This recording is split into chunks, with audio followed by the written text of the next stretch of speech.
Namaste Sapiens, you already know what we're going to do, so let's get started. But before, I wish you all a happy Diwali, and sorry guys, I'm having cold since 2 or 3 days, so if I sniff, I will say sorry for that. So now we're going to finish our game, okay? And in this tutorial, I guess we're going to cover till this part, and this will be done in the next part. If we can get it under 10 minutes, we will do all this stuff here. So firstly, we're going to add infinite lasers option.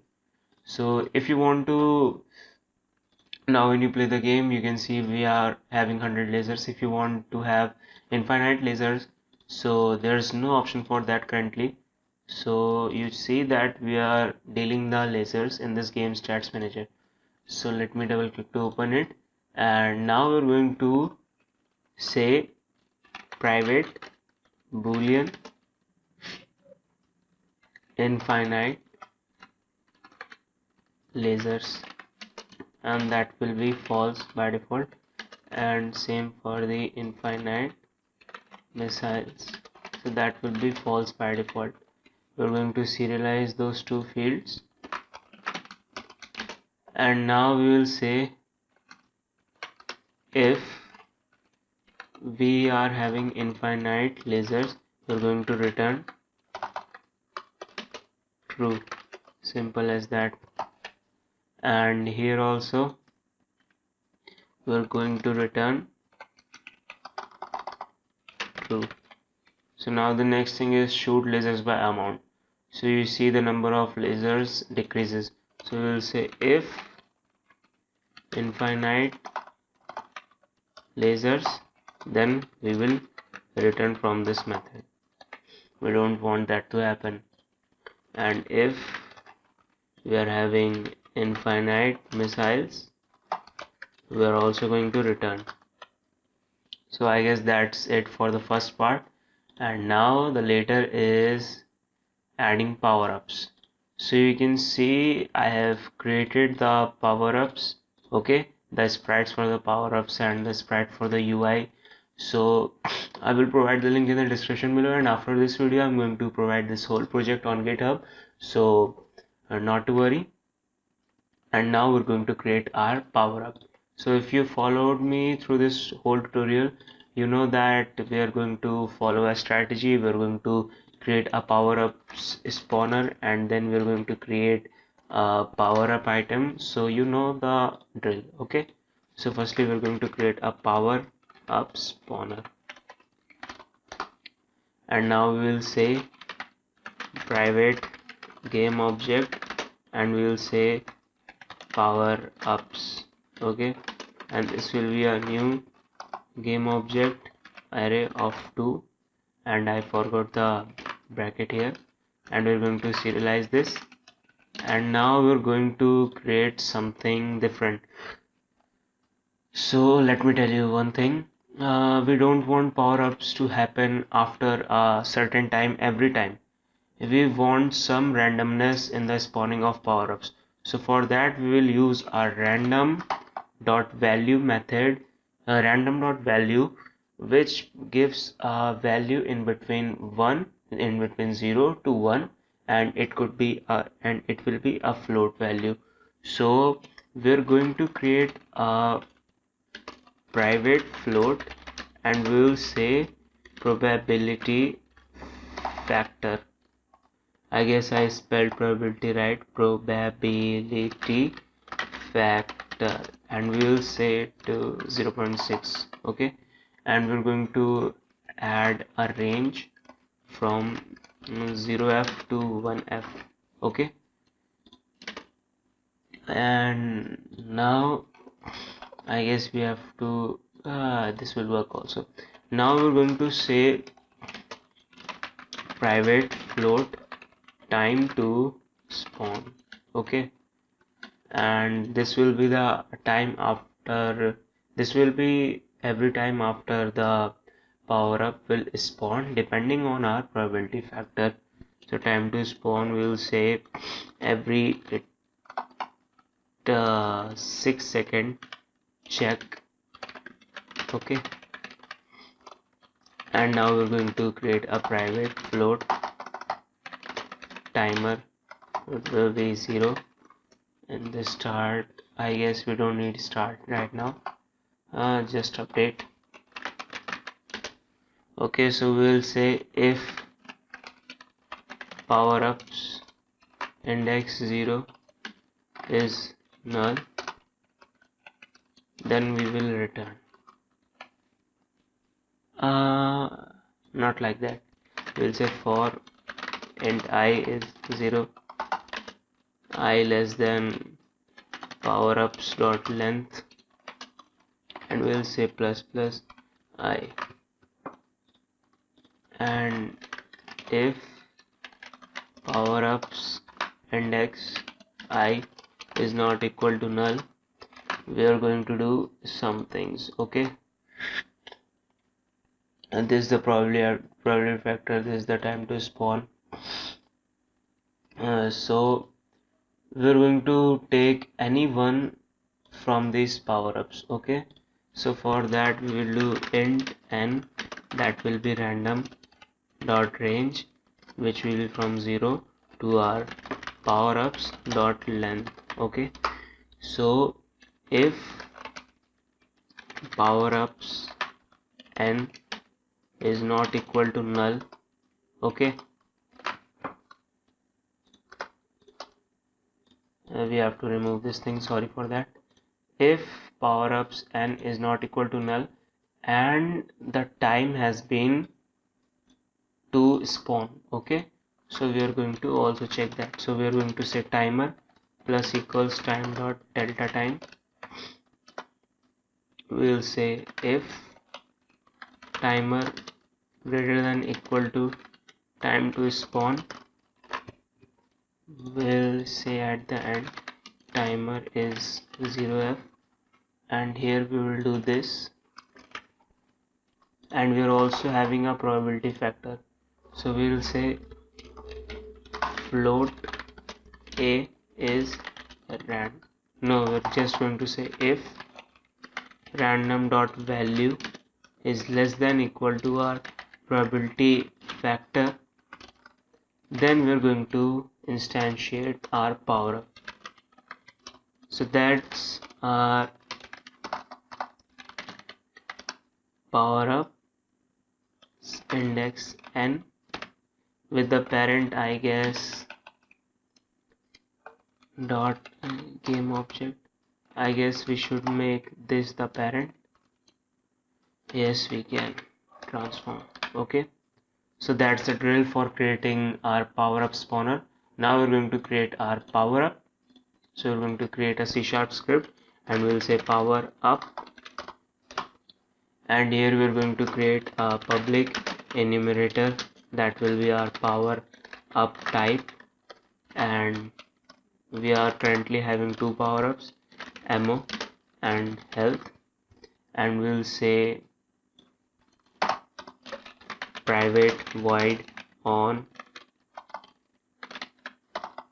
trigger enter 2D collider 2D call if call dot game object dot tag, we'll say compare tag, and the tag is player, or maybe we are dealing with the layer. Let me see, do we have the player tagged as player? Yes, we can tag it. Okay, so if we are colliding with the player, then we are going to say if we'll say private power up type. So this is our power up type, and we are going to serialize this field too. Next we are going to say private int perk to give, so we'll say 10. Okay, and if we collide with the player, we will say if our power up type is equal to power up type dot ammo, we will increase our ammo, and else we will increase health, increase ammo. So how we're going to increase health is, so you see that we have a game object, we have a health component attached to our player, so we'll just say home.game object dot get component health manager. Okay, and we're going to send this whole thing into an if bracket, and we'll say if this thing is happening, then we're going to say dot increase health, and the amount is going to be per 2 give. Okay, and now this was the shoot lasers by amount where it was. Okay, so we'll say increment lasers by amount. Okay, add lasers by amount, and we'll say if number of lasers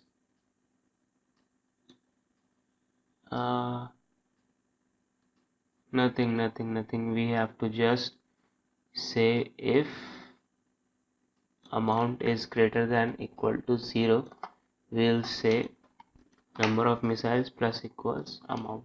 Okay, oh my god, we messed up a little bit. This was the thing. Okay.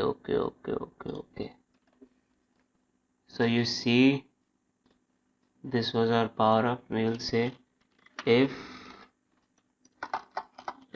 we have a game stats manager dot instance, we will say if this instance is not equal to null, we're going to add an if here. If this is not equal to null, we'll say game stats manager dot instance dot add lasers by amount, and the amount is per 2 give. So our power up is built now. We have to create the prefabs for our power up. So we're just going to create an empty game object. We're going to reset it, and we'll call it Powerup Spawner, and we'll add the Powerup Spawner. Okay, and here goes our power up. So let me create it very fast. So this is our ammo power up, this is our health power up. We'll reposition it to 0 and 0, and we also need to change their positions dynamically. So at the start, let's say power up, and at the start private void start. So we'll say transform dot position is new vector 2. We will say random dot range in x can be between -2f to 2f, and same for our y. Not random, it's random. Is -1 to -2 to 1. We will see what will happen. So this is our ammo power up. I guess we can change the color to this one, and this is our health power up. We will change the color to somewhat green. Let me see it. How does it look? I guess this color looks nice. Now I guess this is ammo and this is health. Now we're going to prefab them. We'll say items, and we'll say power ups, and then ammo power up, health power up. Now the next thing, we're actually calling the Ontriggerenter 2D. So we'll just add a collider, box collider 2D, and it will be our trigger. Same for this thing, box collider 2D, and it will be our trigger. Okay, and currently our power up does not move by itself, so we'll add a rigid body 2D component to it, and we're not going to move it, we're just going to use the gravity and make it simulated. So you see it will go down. Okay, it will go down by itself. So let's see something. This is the gravity scale, and let me scale it down.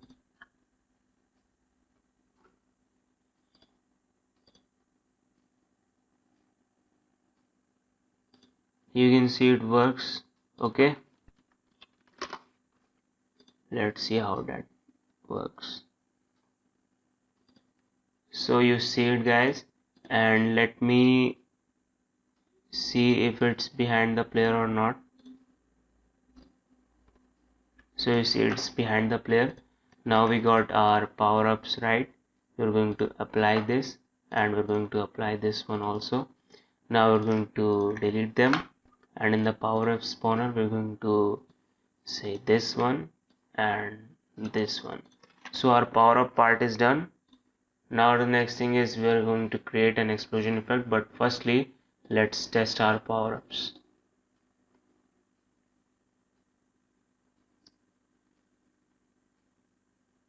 Let's see if we can get one. Let's see.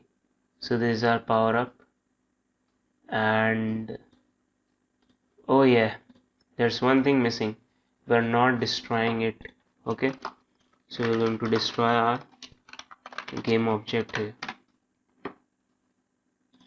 That was the coolest part I forgot. Let's see if we can get a power up in 6 seconds. Yes, you can see we got a power up, and it ended right up to the player. So you can see this one also. So let's change this thing that we did here. We'll say 0. Okay, minus is below, plus is above. Now let's see what happens.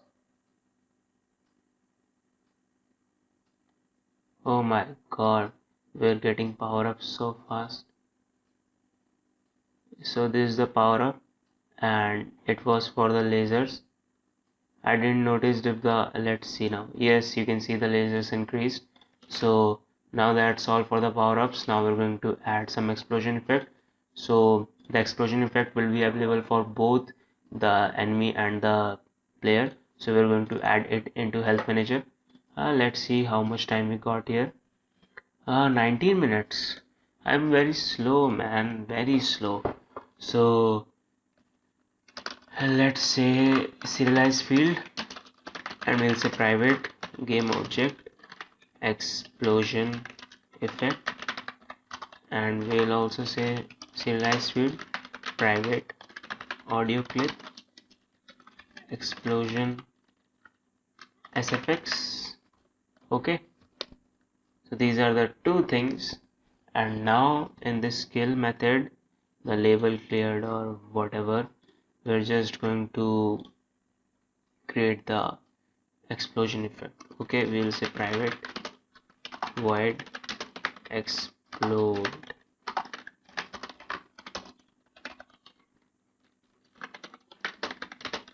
used to explode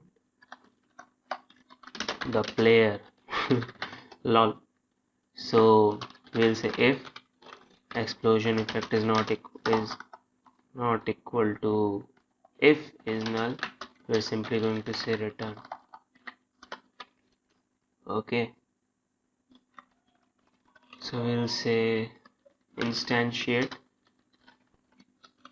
explosion effect, and the parent, we are not going to set it to parent, because if we set it to this parent, so whenever our player dies, the explosion effect also ends. So if the explosion effect is not completed by that time, we are going to mess things up. So, and now we're going to play some audio. If explosion SFX is not equal to null, we'll add an audio source, private audio source underscore ADSRC. Okay, and in this start method we will say if get component audio source, so underscore ADSRC is get component audio source, else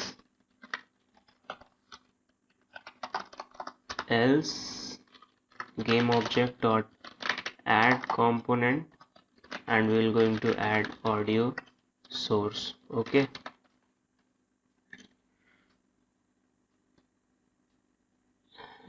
we can simplify this thing, I guess. Let me cut it, let me paste it here, and we'll say if not get component. Okay, now we're going to say underscore audio source dot volume maybe 1f audio source dot loop false audio source dot play on awake false. Okay, so these are all the things, and we're going to say underscore audio source dot play one shot, and then we're going to play explosion SFX. So that's how we're going to play the explosion SFX, and we are going to instantiate our explosion effect in the kill method. If we didn't call it, we're not going to make anything happen. So these are the two variables. I guess we don't need anyone else. Now let's create our explosion effect. We'll simply drag something. You see, I got this from the asset store, the Unity 2D sprites pack. We're going to get this guy here, and we're going to create something larger because this thing is very small. We're going to make it around this large, so that will be 3.5. okay, so start with this one. We'll say 3.5, 3.5 and 1, and this is our explosion effect. Okay, so this is having an animator with it, and animator will be our new animator controller, that will be explosion effect. So let's drag it here, and now we can start with our animation. We're going to create a new animation and we'll call it explosion. So let's add the property sprite render sprite. So this is the main thing, so we're going to change the sprites. Okay, this is our animation tab here, this is our inspector, this is our project tab. So let's go to our sprites, and this is our explosion effect. So let me change the frames. When we go to the 10th frame, we are using this sprite. When we are at this, we are using this sprite. When we are here, we are using this sprite. When we are here, we are using this one is 4th. When we are here, we are using this one's 5. When we are here, we are using 6.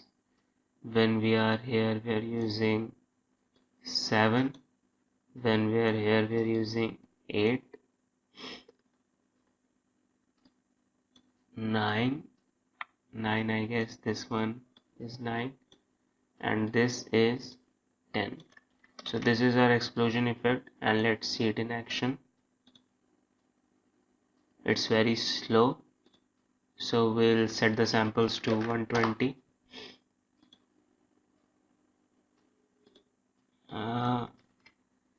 Let me see what happens. This. I guess we missed something. 1, 2, 3. 0, 1, 2, 3, 4, 5, 6, 7, 8. No, it's okay. It doesn't sound really nice. 360. Yes, this looks like an explosion.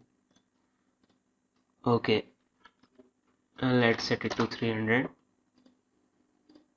So now that looks cool, and at the end we're going to create something else.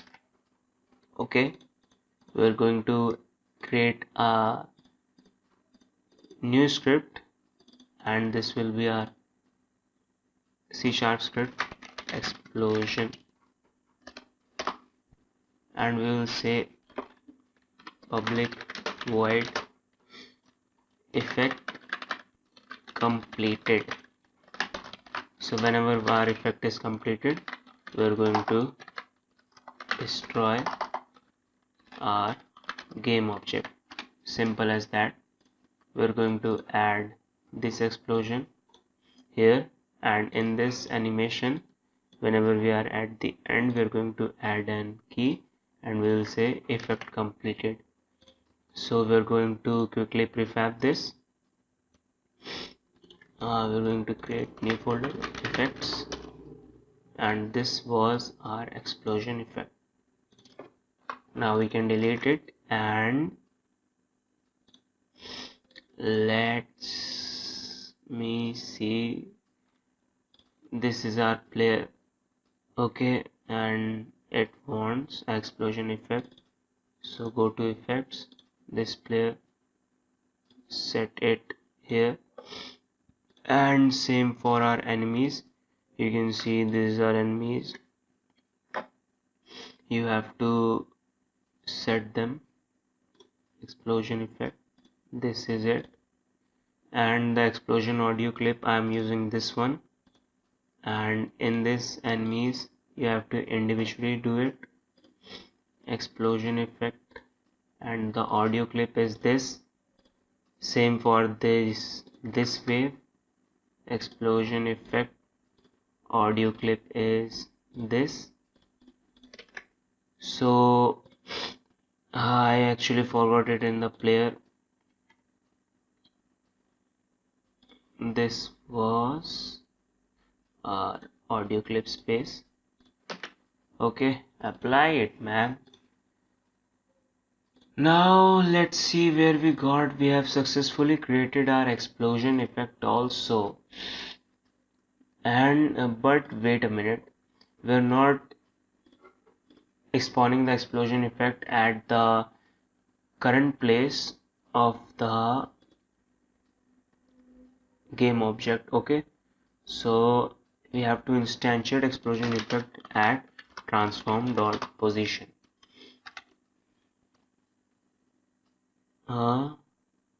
What does it say? Let's see, let me do it once again. Instantiate explosion effect, the transform.parent, vector3 position and rotation. Okay, transform.position, and we'll say explosion effect dot transform dot rotation. So I guess that's cool. Now let's try to die, or maybe kill someone. You can see the explosion effect going on, but we didn't hear any audio. I don't know why we're not hearing any sound. This is our player, our audio source has been attached. the volume has been 1. Play one shot with the volume 1F, and maybe we can, let me see what is happening.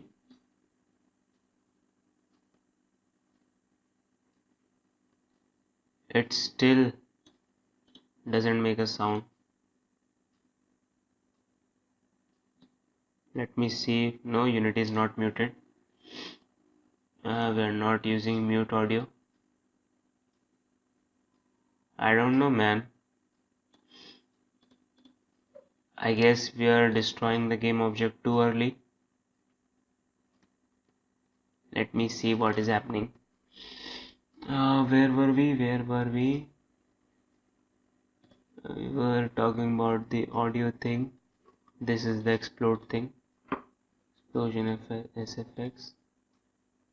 Play one shot. Okay, the audio source is attached to this game object, and whenever we are going to destroy our game object, so you see, okay, we're just going to say if explosion SFX is not equal to null. No, we can't inactivate and we have to destroy it immediately. So now we're going to do a different thing. We can say audio source dot play clip at point, but that will spawn a new game object. I'm finding a way we can destroy our game object a little bit late, and we will say that game object dot set active to false. Let's see if it still makes sound. Let's see.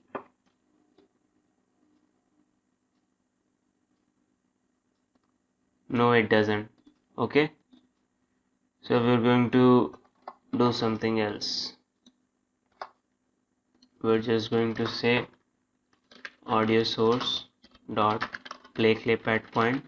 These are clip, and the position is transform dot position.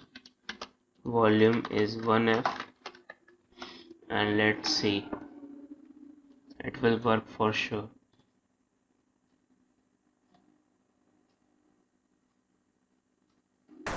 You can see it happened. So that's all for this video, guys. I'm not going to do it this way. In this next tutorial, I'm going to create a new audio source manager that we will use to create our sounds. So this video is very long, so in the next part we're going to cover up this game. So bye bye, thanks for watching, guys, and sorry I'm feeling kind of low. Yes, you saw that sniff. Bye bye, take care.